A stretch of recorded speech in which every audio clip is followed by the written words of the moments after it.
I want you to close your eyes and picture the clothes you have on right now. Whether it's your favorite t-shirt, a comfy sweater, or your most prized pair of shoes, each piece of your outfit had to come from somewhere. Now, picture a small, dimly lit room with concrete walls, no windows. The heat in the room is hellish, and the scent of dried rubber makes your head ache.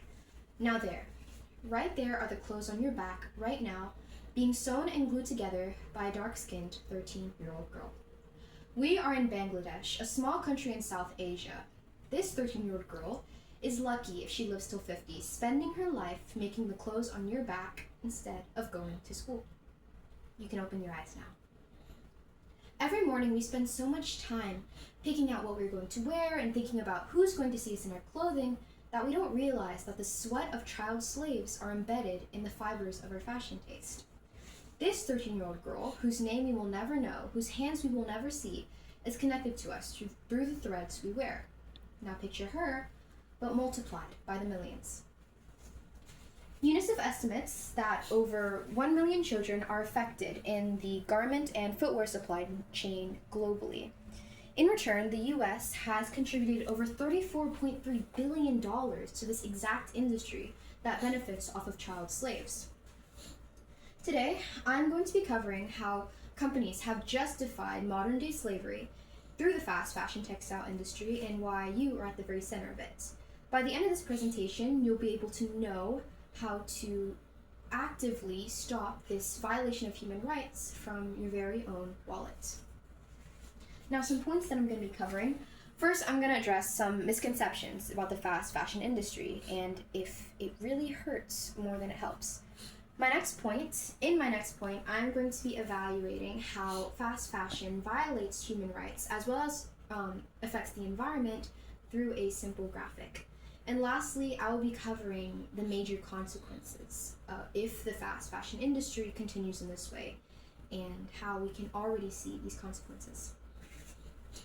Now that I've covered my 3 main points, here are some common misconceptions about the fast fashion industry, provided by Stella Bernard in her article Fast Fashion Myths.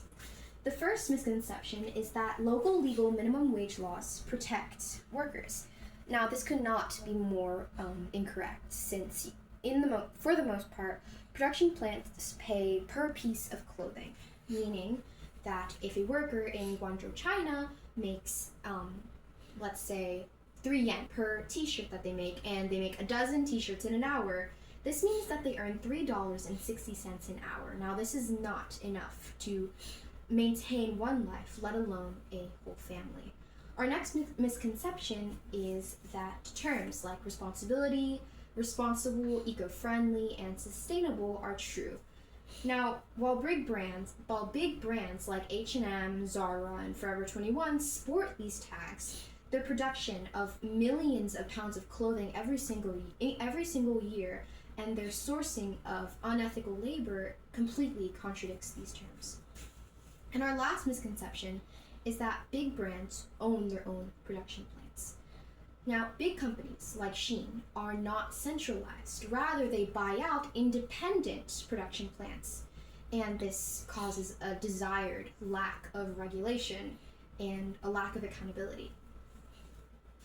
So now that I've covered some major misconceptions about the fast fashion industry, let us address the extent of the violation of human rights and how this takes place, as well as environmental concerns.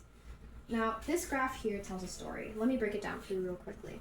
The blue line represents a number of times an item is worn, clothing utilization. We see this decrease in 15 years, between the year 2000 and the year 2015. In return, the purple line represents clothing sales, and this doubles in billions in just 15 years. In turn, the yellow line, the world GDP increases as well. But this gain in finances does not come without a cost. 92 million tons of clothes are burned and discarded each year. 2 times the profit, a ton more waste. Now, I want you to know one term. This term is PFAs. PFAs are nicknamed forever chemicals for the exact reason you're thinking. They never break down. And according to a study done by Shahir Hussain at PFAs in textiles and water in Bangladesh, it was found that the textile industry accounts for at least 50% of the total PFA production in the world. Now, we see this plainly in the graph. An increase in production plus an increase in sales equals an increase in PFAS in our environment. In the same study, they took water from surface water places, rivers, lakes. They also took samples from tap water.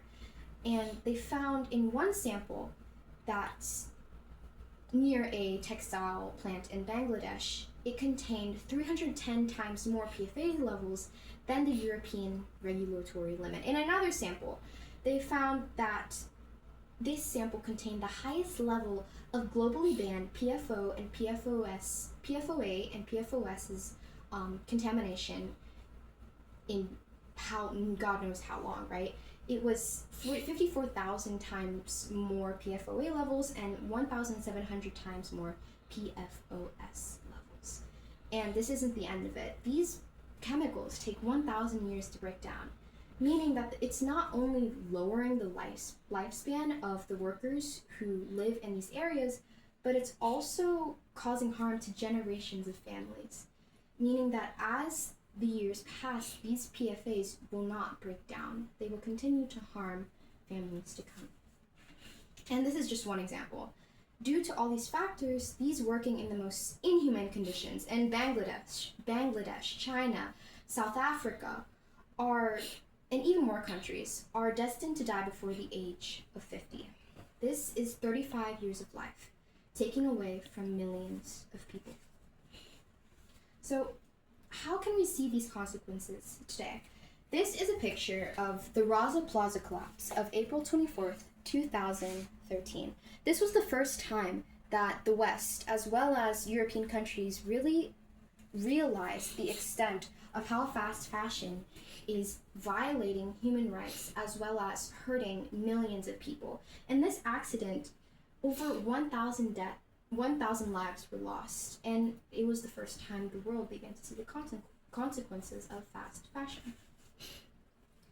So now that I've covered all of these points, and you know even the tip of the iceberg of how fast fashion is making the lives of millions of people miserable, there is something you can do. For that child that we imagined at the beginning of this presentation, that 13-year-old girl, she does have hope, and that hope is you. There are many websites and organizations where you can sponsor children. One child, you can sponsor their education, their healthcare, their dreams. Some of these websites include ActionAid, and World Vision.